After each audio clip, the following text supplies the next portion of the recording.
Great. Hi, everybody. Welcome to Print Thailand. I want to toast all of my guests, Jim Manelski and Steen Mikkelsen. Everybody, you know what? Here, I got to change. Cheers, everybody. You got to actually have to take a little drink or it's bad luck. Yes. Wonderful. Steen, you kind of don't need a last name, but I'm going to put it in there. I'm even going to get it right. Mikkelsen. Correct. Look at that. Perfect. Yeah. All right. So we're rolling. Guys, thank you very much for joining me. I think you have a remarkable product. I think that it's a real honor to have both of you here.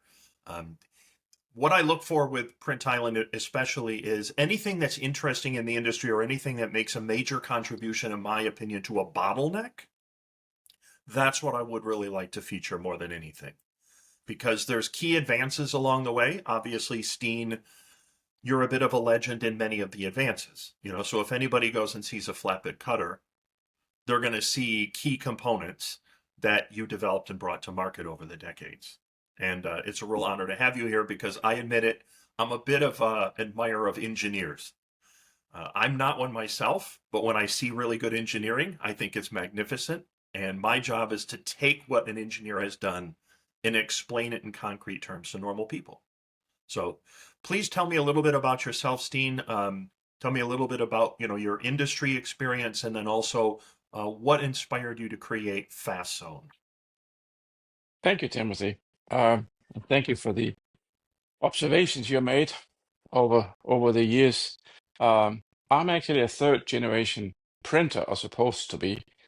My Okay. grandfather had a printing house in Denmark, and my father took it over, and I was supposed to be the third generation. But then I discovered software, and that was kind of the end of that. Figured out, I decided there must be very interesting ways to combine software and printing and graphics, and that led me on a long trip with Swiss cutting plotters, software, iCut Vision, and laser cutting, and many other site tours failures that you probably don't want to know about, but a few of them worked out. So just keep trying. Absolutely. And I moved to Jim, America. go ahead. Part of this venture was I decided many years ago there was a more open sky in America than I felt there was in Denmark. So I left the family business and moved to Wisconsin, and that's where I started MGE and later MCT. So it's been a long journey. And Well, now I'm back in Denmark. I've used a good number of your inventions in the course of your journey. So thank you very much for those. It made my life a lot easier. Sure. Very grateful. You're welcome. Okay, so you are the CEO and the owner of FastZone. Yes. Yeah. The founder and the CEO, and really Yes. the chief engineer as well. No, see, I'm not an engineer. That's I keep no, getting that wrong. I'm so sorry, my friend. that's no problem. Actually, I'm delighted to work with really good engineers, and I think it gives me. I'm more a graphics person or printing person than engineer, but it gives me the opportunity to work with great engineers and still have both my feet planted in printing and graphics. So I'm the person that draws up some ideas on a napkin, or maybe even a computer, and then I go find the right people. Been very fortunate finding the right people to implement my ideas over the years. Fantastic. So let me, Jim, I'm going to get to you in just a second. Just hang on just a moment. But tell me a little bit about yourself. You have a strong background in flatbed cutting, as I understand, among many other things. Yeah, so most recently, I spent the last few years focused on the laser business for Suma, which was squarely in printed textiles, to really help streamline the cutting process. Prior to that, I was in direct digital printing, direct to fabric with Kornit, and I go back some 40 years in the business, all the way back to the lithographic days. So my entire career has really been spent in and around the printing industry. Excellent. Okay, so guys, here's the first observation I had that led me to recognize what you'd built, and I'll get to that in a second. I was at a big event, big textile event in North Carolina, right? Everybody was there. And the whole pitch for the entire day was we can reshore a lot of the printing that's all being done in Asia. We can bring it to the US and Europe, and we can do it all at home and be more environmentally friendly and more sustainable and save on ink and everything else. And I thought, this is marvelous. I love it, except there's one problem. Who's going to sew it? Like, how Yeah. are you going to finish all this stuff? And when I Yes. said it to her, it's like I told her there was no Santa Claus, you know? And she gets this look, and I said, well, how does it make sense for me to print it all and do it here?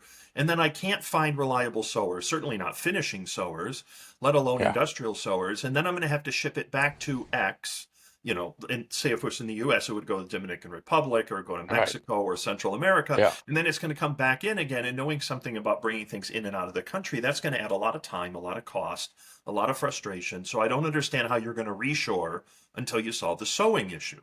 The finishing Right. and sewing is the bottleneck.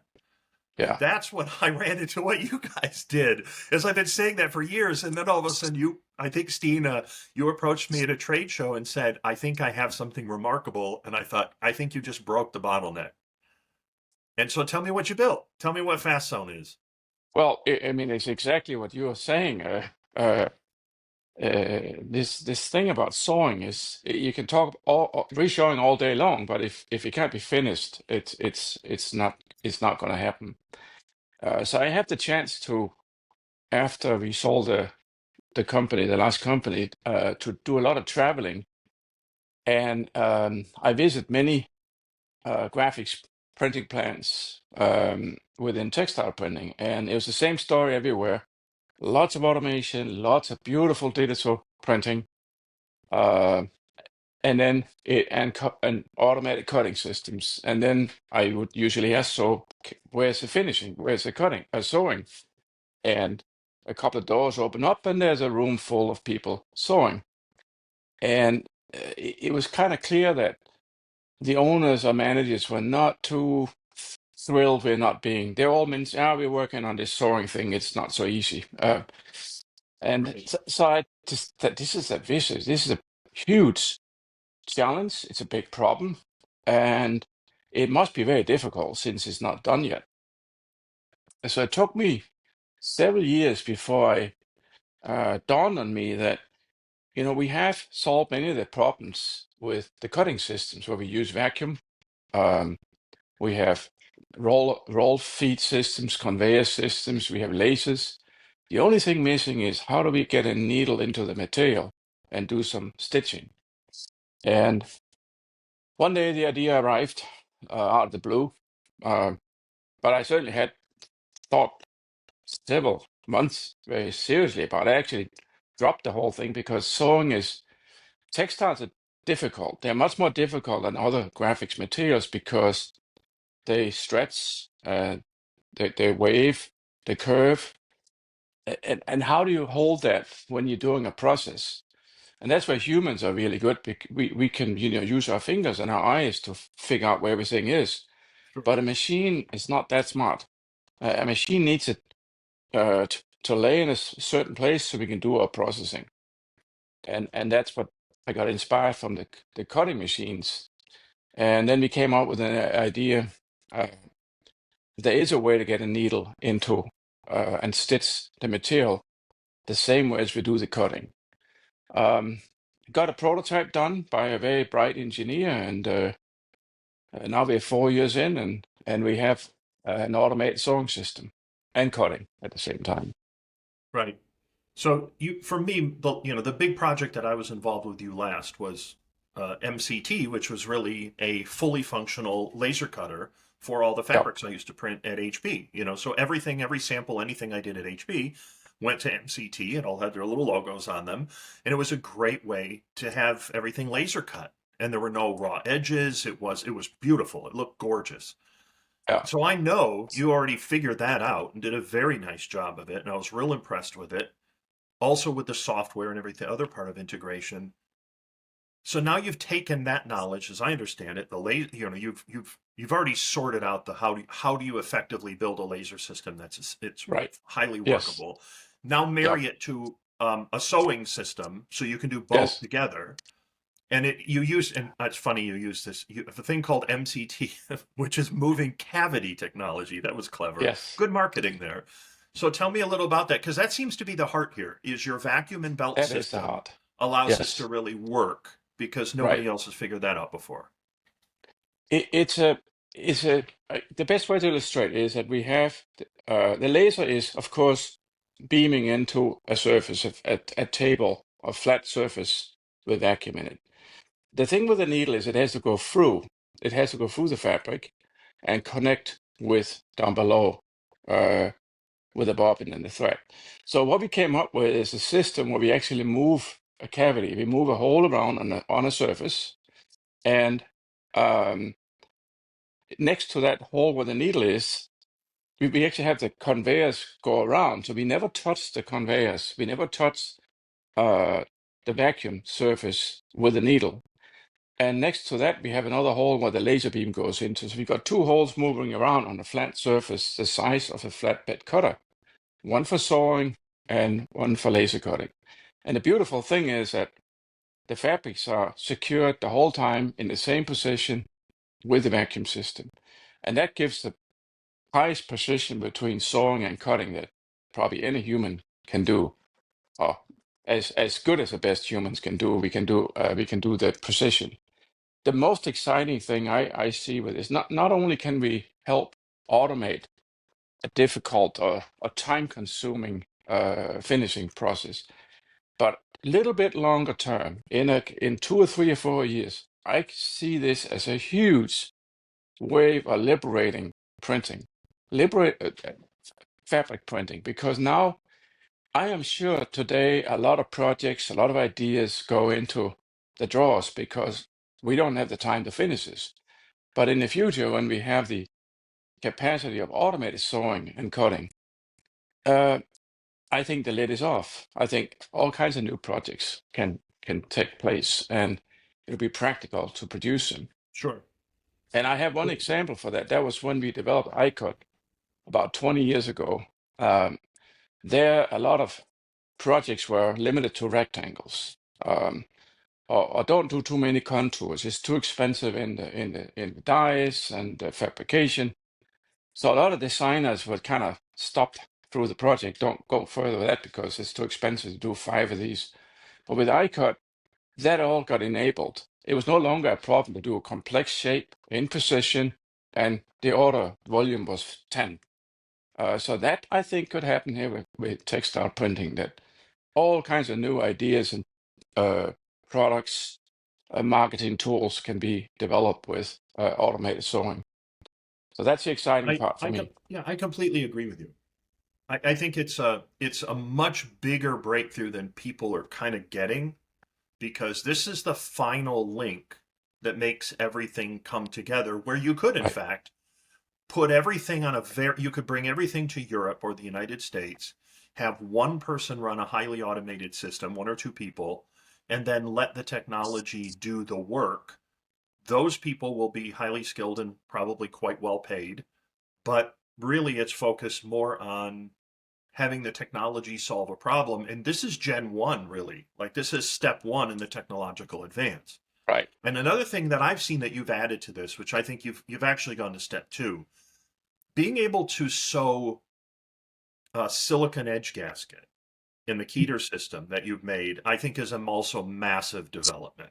Like, I think that's undervalued, because see, that's how the whole display industry is increasingly running on silicon edge graphic. It's easy to install, it's easy to take down, it's very light for shipping. So there's a huge advocate, and I am, for printing on textile. It makes a lot of sense. It's recyclable. It's probably the most environmentally friendly. And then you have a system now where you can cut it. You can sew traditionally in any way you want to, like pillowcases or whatever, but now you can also do display signage. And then your machines come in like a bunch of different sizes. So depending on what size is necessary for your industry, boom, you got it. So tell me a little bit about the silicon edge attachment that you developed, because that's pretty cool. That is, first of all, it's going to replace the manual or semi-automated way of sewing the SEG, where it's a person guiding the material Yeah. through a sewing machine and so forth. So that will be a replacement. But again, this opens up for a little bit longer term, 1 or 2 or 3 or 4 years, that now we can do complex shapes. It's very difficult to sew a curve or contour or a hole in the middle for an SEG. Let's say you want to have a monitor inside an SEG sign. No problem on the FastZone system, because we'll sew that square or that cutout in the middle and put a keyter on it. And we can also do shapes. So we actually in conversations now with the aluminum profile companies that we can integrate the SEG contour with the bending of the profiles. So now we can start making really interesting SEG graphics that are the shapes like as logos or silhouettes of towns or other things. Completely. Yeah. So there's a Yeah. lot of Now sorry. you can automate all of the fabric shapes and not have Yes. somebody trying to do Yeah. that all manually. Right. Yeah. And Yeah. you can become very precise, Oh just yeah. dead on every time. Yeah. Yeah. Yeah. Just need good files from the designers, and Right. they won't be told any longer it can't be done, because it can. So Right. Do you see this? Do you see this actually too as see, I look at it and I meet a lot of guys. There's a guy down the road from me and he's an expert on, running his flatbed router. And if I were to add this, the knowledge, what is the knowledge transfer that they would need to add the laser cutter and sewing capabilities? I'm assuming 90% of what they do now would be the same. yep. What do you think, Steve? Jim, what do you think on that? Yeah, I think literally that you could take somebody who runs a cutter and make them a sewer with this machine. Okay, I that's agree. good news because my Yeah. wife, we Yeah. have very nice industrial. Now do Yeah. you use a Juki in this? What do you use for your sewer, your sewing It's head? Yeah, it's a Juki's Okay, industrial sewing head. Yeah. okay, good. Yeah, those I'm partial to those, and we have one at the house. Wife uses it. I Yeah. can't sew. Like I can't do it. Yeah. I mean, I probably could, but I'm much better on a cutter. So Yeah. if you can give me a cutter that can sew, I can figure that out quick. So With the I think soft, that it's a yeah, with the software capabilities built in, you're really taking the requirement for a skilled sewer out of the picture. Mm. Yeah. yeah, and you have a design software too, right? I noticed that because again, Steen, you're software focused, so you'll understand. You have to be able to Yes. bring in the file correctly, have Yeah. somebody software interpret it, and then tell the machine what to do properly. So the workflow we have with FastZone is exactly the same as you have today, or have we had for years, from the various printing systems and reps. The files will be imported, including register marks, UR codes, and then we can assign a sewing contour. Let's say you're doing an SEG sign, you will have the cutting contours import, and then we can assign exactly where you want to do the keyter sewing and where you want to do the cutting. So that's all automated integrated in the software, including the vision registration. We are in conversations now with some of the leading rep developers and digital printing companies to have another button, another feature in their software to assign where the sewing should happen. I mean, the sewing contour may not necessarily be right next to the cutting contour. You can have other contours for the sewing. So that, again, we want to just pretty much improve on the current workflows out there and add sewing. And it's not a big complexity to add that. It's going to be quite be implemented with the first systems we install. Okay, so let's get to the next stage. I have to imagine somebody watching this understands the value of what you built and says, "Hey, I'd like to see it. I'd like to see one of these." Jim, I think in the US, this is really where you come in Yeah. to guide them and say, "Hey, yeah, you can see this. We can show you." Now, by the way, I give you both credit. Your website is excellent. your online video content is quite good, and you have very good PDF support for like what you've built, what you've done, how it works, and links to videos both on YouTube and Vimeo. So high marks on that. I think that's really great, and it lets the customer get a sense of it, but there's no replacement for a good demo. Yeah. So that then they would reach out to you, Jim, and then you would guide them to the next step. Yeah. So Jim Manelski, I'm the director of sales for FastZone for the Americas. So the timeline is this: we have 2 beta sites that are set to go in for 3.3 meter machines to do SEG, and that's scheduled and is on target to be at the end of 2025. Once we have those established, we're going into a very exciting program, which we call a Foundation Partners Program. So this will be following up the beta sites. Once the beta sites are deemed successful, we will be able to bring potential customers, into the beta site customer to see them running in production in the U.S. in approximately the first quarter of 2026. And we have about 10 to 15 units scheduled, slated for potential customers for the U.S. for 2026. Excellent. All right, so I'm sure that we will place the links and everything in there. Yeah. Make sure people know how to reach you and everything else. I want to thank you both very much for coming on. I think the proof of concept is outstanding. Your execution is outstanding. It solves a massive, visible bottleneck through the whole industry. And I think we're just in the beginning of truly automated laser cutting and sewing. And Steen, you're at the forefront of it. And Jim, you too. I appreciate it. I think it's really great. I'm very proud to have you on. You were like one of the first things I saw and said, hey, this is a really cool technology. And I talked to everybody about it, probably to the point where I'm boring them. Yeah. But you guys, cheers to you both. I'm Timothy Mitchell, and the whole idea of Print Island is we want to tell the digital printing industry as it is. And thank you, and I will see you, I'm sure, at Printing United, correct? Yes. Definitely. All right. Yeah. Bye, guys. All right. Thank Timothy. Thank you. Thank you very for much. everything. Yeah. Bye-bye. Bye-bye.